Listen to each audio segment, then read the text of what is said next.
Hi, I just wanted to stop and talk to you for a moment about something that's really been on my mind a lot lately, and that's, are we asking the right question? And the reason that I've been thinking about this is because I've had people come to me and they ask me, what do you think about this decision that I'm going to make? Is this right or is this wrong? And I have to tell them often that no, it's not wrong what you're deciding to do, what you're thinking of doing. But it's just not wise. It's not something that I would recommend. It's not going to lead you down the right path. For example, I have people come to me and they're thinking of dating a non-Christian or already dating one, and they say, "Oh, what do you think about this? Is it wrong?" I've had people tell me it's wrong. And I have to tell them, well, no, it's not wrong for you to date a non-Christian. God's even given provision in his law for those who do. But it's just not wise. If God is the number one love in your life, and you're going to make the person who's closest to you in this life someone who doesn't have God as the number one love in their life, your life is going to be very hard. So you're going to make life difficult for yourself. It's just not a wise decision. Or people will say to me, is it wrong for me to go to the bar with my friends? I'm not going to drink, I'm just going to have an orange juice.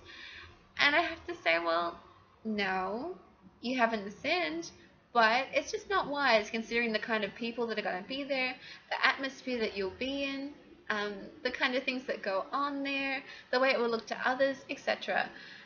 It's just not a wise decision. So I wish that I could get more people to see it's not about what's right and what's wrong always. There's a more mature question that we can ask. We can ask, what is best? And I wish more people would ask that question. What's the best decision for me to make? And not just, what can I do that's not wrong? God wants that for us. He wants us to have the best life possible. He said that he came to give us a more abundant life. And I don't believe that he just wants us to follow his law and to, just barely scrape by to heaven. He wants us to have the best life possible, to live in the best way, to ensure that we're going to be as far away from doing the wrong thing and from being hurt as possible. He wants that for us.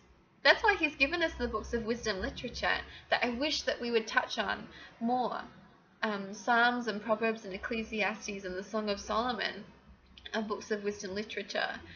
And they contain so much wisdom that often gets overlooked because they don't contain any commands. There's no, thou shalt do this, thou shalt not do that. There's none of that in them. But there's, your life will be better if you do this. Your life will be better if you avoid doing this. Those kind of ideas in them. And so if we'd only apply those, instead of always asking the question, well, what's right and what's wrong? What's the line that I can kind of step as close as I can to. If we stopped asking those kinds of questions and we asked, what's the best way I can live my life, then our lives would be a lot better. I know I can do better with this, with applying wisdom rather than just saying, oh, well, what I'm doing isn't wrong, so I can keep doing it anyway. So let's resolve together to start asking the right question, not ask, is this wrong? But is this best? Is this the best way I can live my life? Really search the scriptures and see what God has for you, because he wants you to have the best life possible.